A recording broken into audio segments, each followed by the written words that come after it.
Ученые из разных стран обменялись опытом в сфере биологии. В Якутске в рамках летней полевой школы прошла 13-я международная научная конференция.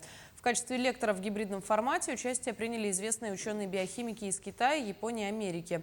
Также были приглашены профессора из Российской академии наук. На собрании обсудили широкий спектр дисциплин, такие как науки о земле, окружающей среде, климатологии и физиологии растений. Среди выступающих были ученые с темами по парниковым газам и методам мониторинга выбросов углерода. Программа здесь совершенно биологическая и очень интересная. А я-то занимался в своей жизни разными вещами.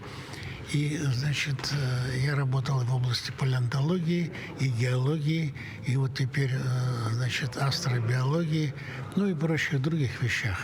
И вот я сегодня как раз буду рассказывать относительно того, какие новости были за последнее время, и о том, что жизнь не происходила на Земле, она к нам прилетела.